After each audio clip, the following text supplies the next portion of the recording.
o nível de medo ou de susto, porque ambos interagimos por aí em novembro, dezembro, um momento muito sensível que o nosso país vivenciou. E eu gostava de saber de si, antes do momento das manifestações, do pico das manifestações, e depois, qual é o momento mais inseguro para falar? Acha que aquela altura foi mais terrível para falar?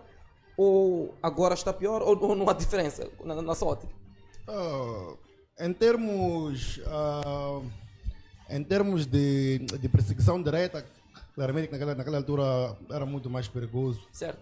Agora que falo, eu estou cá, tu estás cá, o Nhandubo está cá, mas há muitos irmãos que não sabemos onde estão. Há muitos irmãos que estão em parte incerta, antes de existirem esses novos casos de parte incerta, irmãos desaparecidos, foragidos, que nós temos aqui as nossas próprias desconfianças. Então, certo.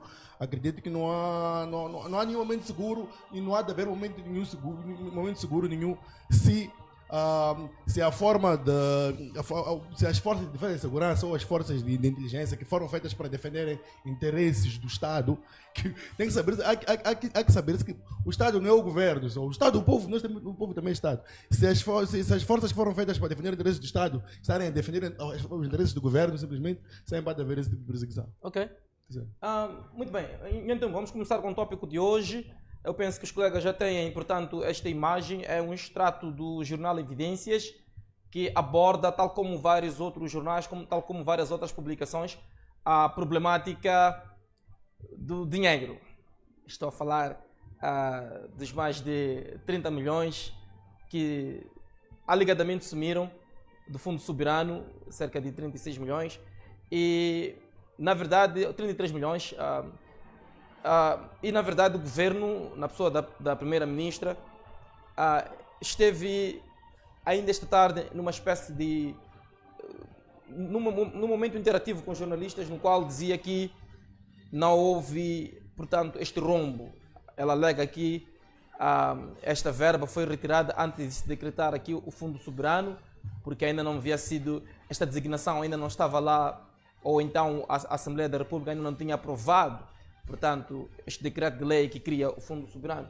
Daí que a mesma promete que amanhã haverá uma conferência de imprensa propriamente dita para esclarecer este imbróglio. Todavia, o que está a acontecer é que neste momento os moçambicanos querem saber onde está este dinheiro, para onde foi este dinheiro, se foi comido, quem comeu efetivamente.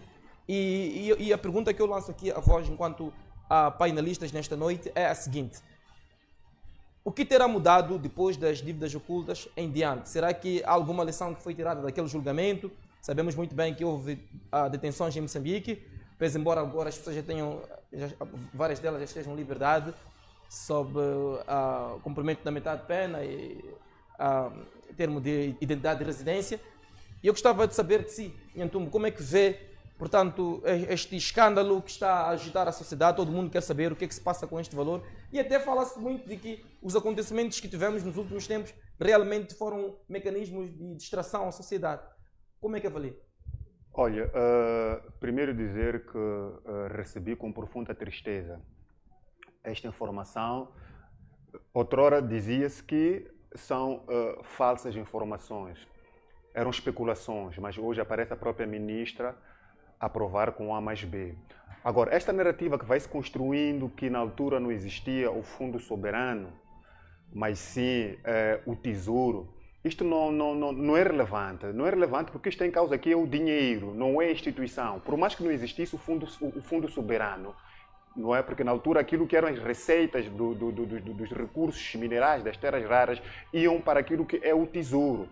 Então, se não é o Fundo Soberano, o Tesouro deve dizer, o que está em causa aqui é o desaparecimento do dinheiro. O destino da verba. Então, não é muito relevante aqui falar do setor. Agora, o mais importante é despoletar para onde foi este valor. Então, aqui nós estamos diante de um calote e não se pode parar, tem que se fazer aqui um trabalho afincado para que se venha a trazer os verdadeiros autores deste desfalque, porque estamos a falar de um fundo soberano, estamos a falar de um fundo que se criou exatamente para se guardar aquilo que são as receitas que advêm da exploração dos recursos minerais, especificamente do gás que tem se tirado lá em Afuns, em Cabo Delgado. Então, há uma necessidade extrema de se buscar aqui os verdadeiros passos que esse dinheiro deu até o seu próprio sumiço.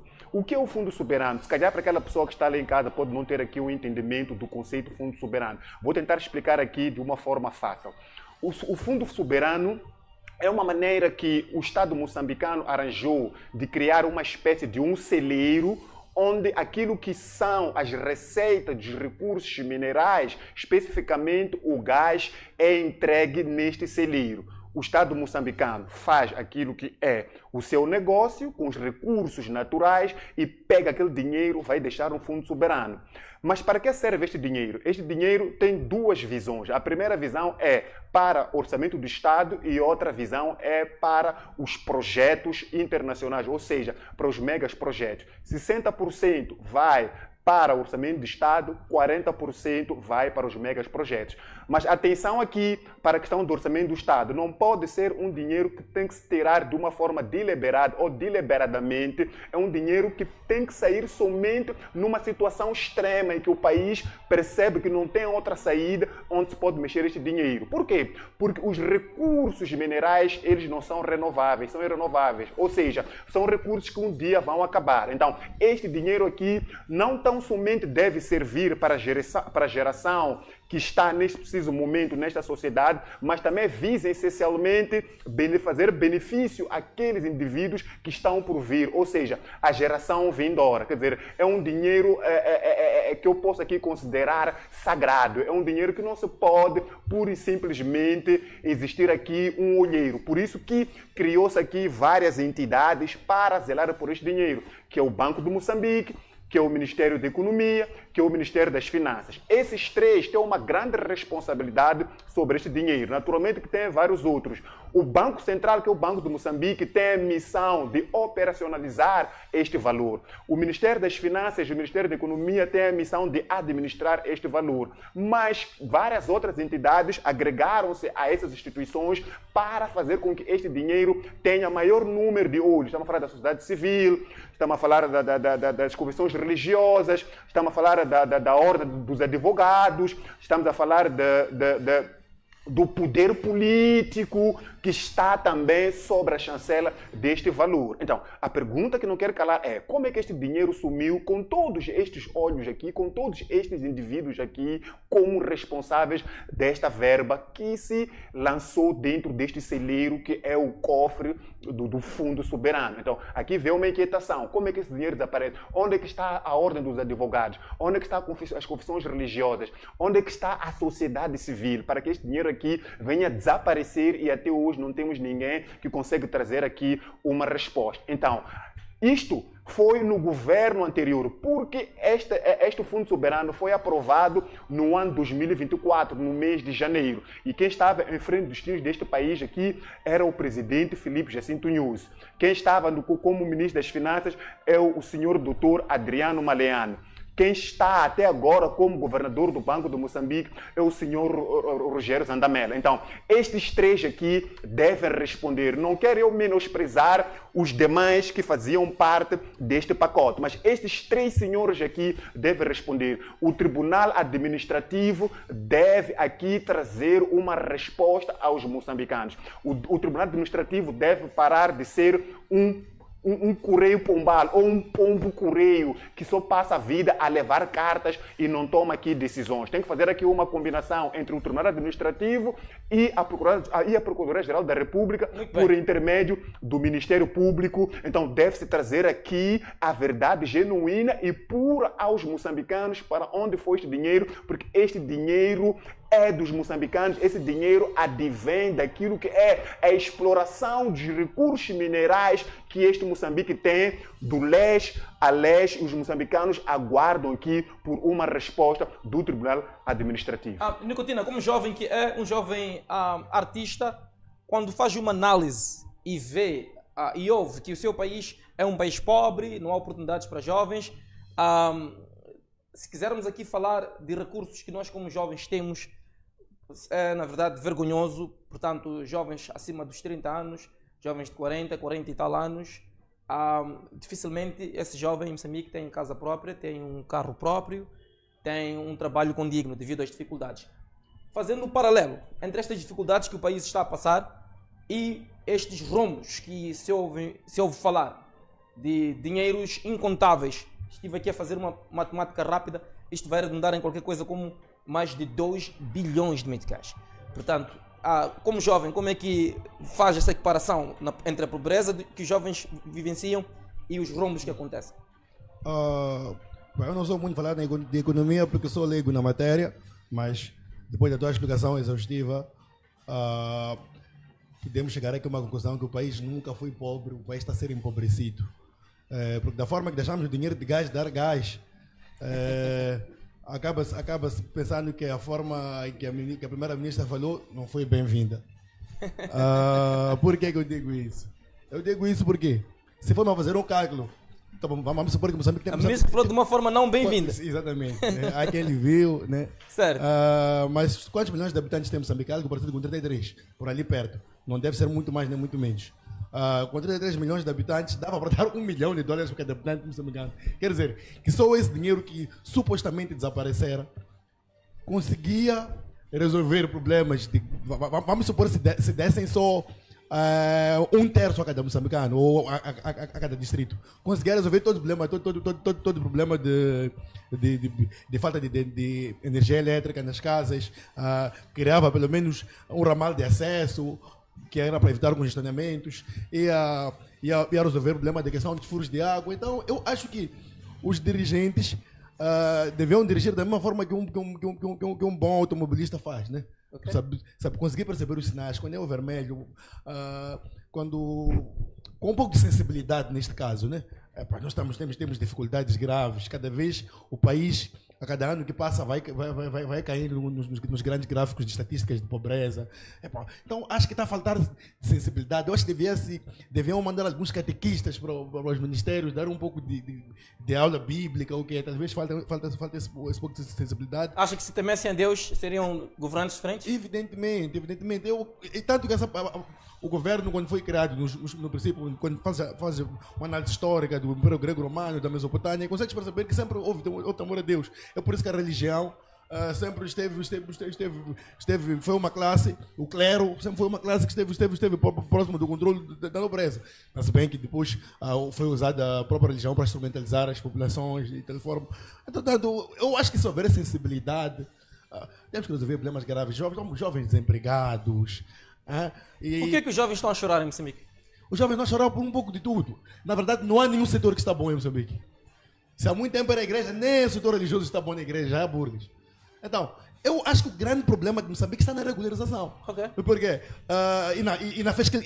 Na fiscalização. Okay. As ideias são boas. Vamos supor que se houver um GAFIF, por exemplo, um gabinete de fiscalização financeira, há os orçamentos, há o dinheiro que entra, um gabinete que é extra, um gabinete que é extra-governamental, um específico, formado pela sociedade civil, que faz...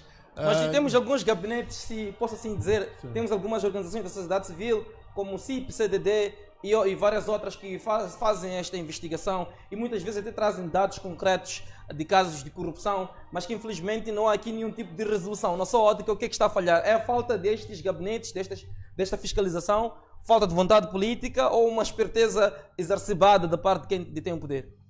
Eu acho que seria um conluio das três supracitadas. Entretanto, eu ainda creio que a vontade política, acima de tudo, é o grande calcanhar daqueles que nós temos aqui em Moçambique. Okay. Porque mudam os líderes, mas nunca muda a liderança. Não há ninguém que diz um basta. Já vão dando vários presidentes, vários governos, vários ministros, mas não parece que não há ninguém que diz um basta. Não há ninguém que o que seria dizer esse basta? De que forma? Vamos supor que entra um novo presidente. Certo. Só o organograma, quando você vê o organograma hierárquico dos ministérios, praticamente aquilo é uma repetição de alguma outra vez que aquilo já aconteceu. Então, mas o presidente Chapo fez um xadrez ali na estrutura ministerial. Será que trouxe algum resultado tático ou prático para a vivência ou a gestão, portanto, da coisa pública? A questão não está no mudar o xadrez, está no mudar o jogo. Se muda o xadrez, não importa. Mas não continua a dizer que tinha que mudar. Sim, o bispo vai continuar na terceira casa, é o que eu digo.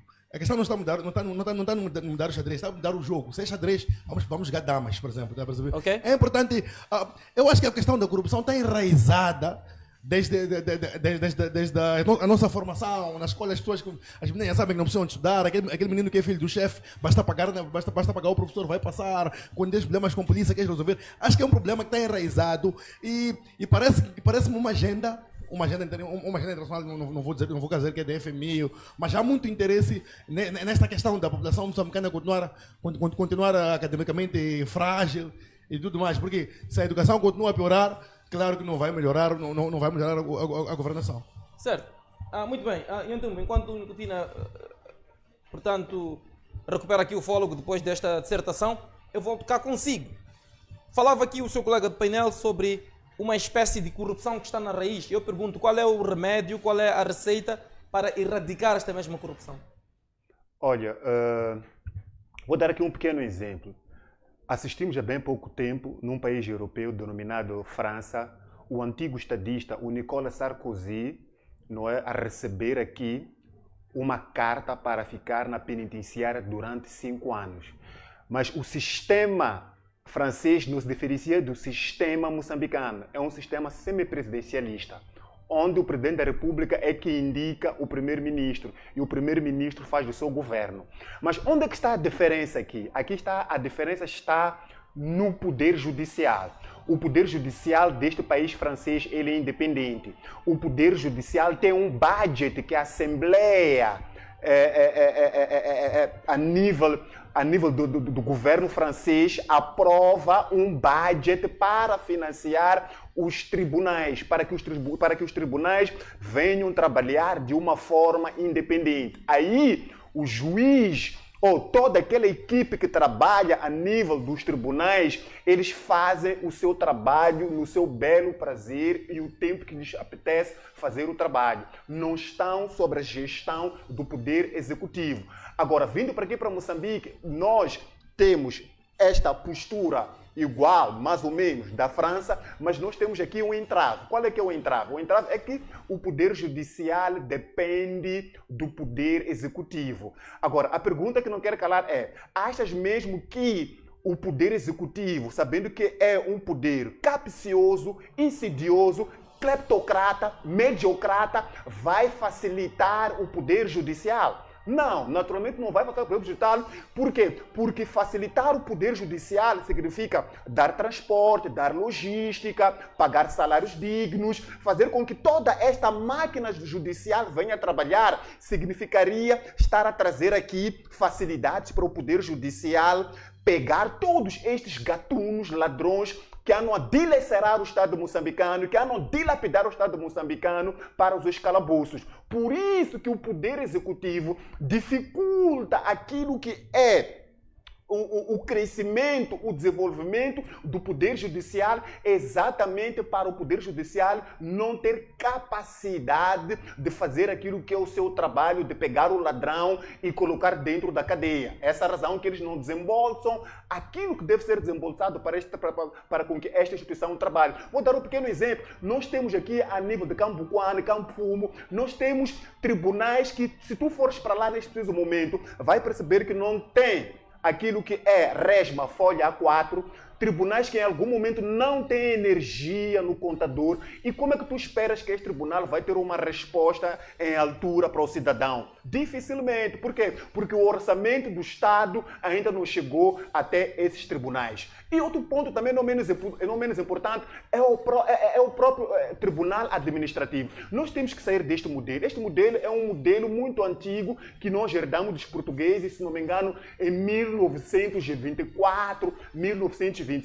Países sérios querem trazer resultados para suas economias. Nesse momento estão a trabalhar com tribunais de contas. Os tribunais de contas são muito mais flexíveis e proativos, porque o tribunal administrativo é meramente um tribunal que passa a sua classe, que está para acomodar os interesses dos políticos, que nomeia o presidente do tribunal administrativo, o presidente da República, e este mesmo presidente do tribunal administrativo depende daquilo que são os fundos que o presidente da República vai ter que submeter à Assembleia da República. A Assembleia da República, por sua vez, vai ter que aprovar, e muitas das vezes é um valor muito ínfimo, um valor muito reduzido, e isto acaba neutralizando aquilo que é a ação dos tribunais e, neste caso, o tribunal administrativo. Ou seja, nós estamos aqui a falar de um tribunal administrativo que não tem a sua responsabilidade porque só está ele de um ponto de vista formal, mas de um ponto de vista operacional, este tribunal não funciona. Agora, o Tribunal de Contas traria aqui para nós resultados satisfatórios. Por quê? Porque a própria, o próprio conceito de tribunal administrativo, ele já pede por si a questão de independência estrutural, a independência financeira. Ou seja, o presidente do Tribunal de Contas, ele é que faz o seu staff, ele é que levanta os seus auditores, ele é proativo, ele não depende de alguém para trabalhar nas instituições de soberania deste país. Enquanto que o Tribunal Administrativo, ele espera que um problema aconteça para ele ter que agir. Agora, o Tribunal de Contas não. Ele vai atrás dos assuntos para despoletar e apresentar... É uma espécie de proativo. É uma espécie de proativo para trazer resultados do bem-estar deste país. Porque a questão do Tribunal de Contas não é um tribunal que a ideia é ir atrás dos corruptos, atrás dos ladrões, não. O Tribunal de Contas também tem a parte pedagógica, que é aproximar as instituições do Estado moçambicano, fazer aquilo que é a avaliação do desempenho dessas instituições, para que essas instituições possam trazer aqui resultados satisfatórios para este país. Mas não interessa a um grupo de pessoas neste país um Tribunal de Contas, porque não vai facilitar aquilo que é a corrupção que tem beneficiado as suas vidas em detrimento do povo moçambicano. Muitíssimo obrigado. Então, a Nicotina volta consigo com sua própria provocação quando diz que, afinal, a corrupção está enraizada no nosso país. Eu pergunto, qual é a receita para erradicar? De que forma é que podemos eliminar esta mesma raiz da corrupção? Eu acredito que não conheço nesse momento nenhum cozinheiro que poderia mudar a receita ou dar a receita, porque não existem fórmulas mágicas para mudar esses problemas de raiz. Quem diria, o mais filósofo diria que é melhor ainda lançar uma outra semente para nascer uma árvore, porque uma raiz já está podre, significa que todos os frutos vão vir envenenados. Okay. Mas para tal, pelo menos para não falo de uma mudança estrutural, falo de uma melhoria, né, dos frutos. E podemos regar melhor a árvore. Como é que faríamos isto? Gosto da ideia de separação de poderes, já vem se falando disso, mas acima de tudo, eu acho que a criminalização deve ser exemplar. Mano, as pessoas têm mais medo de roubar pato que fazer fraudes, grandes fraudes, porque se for observar, dá para ser que dá a imagem que o crime compensa. Temos aqui exemplo das dívidas ocultas, mas todo mundo, uma boa parte deles já cumpriu metade da pena e saiu, está endinheirado. E o dinheiro não foi seguido, não foi rastreado e agora eles podem gastar de qualquer maneira. Então, para mim, eu também, se eu estivesse naquela bolada, eu gostaria, eu preferia ficar preso 6 anos, voltar com muitos milhões e comer legalmente, estás a perceber? Certo. Então, eu acredito que a solução para isto é, acima de tudo, penas exemplares para os que cometem tajados. Ok? Muitíssimo obrigado, Nicotina. Vamos também, a partir de já, interagir consigo, estimado telespectador, através do nosso terminal. Já peço então a realização que venha disponibilizar o mesmo, para que venha então ligar e deixar aqui ficar o seu parecer em torno desta nota que estamos aqui a falar, 33,6 milhões de dólares, portanto,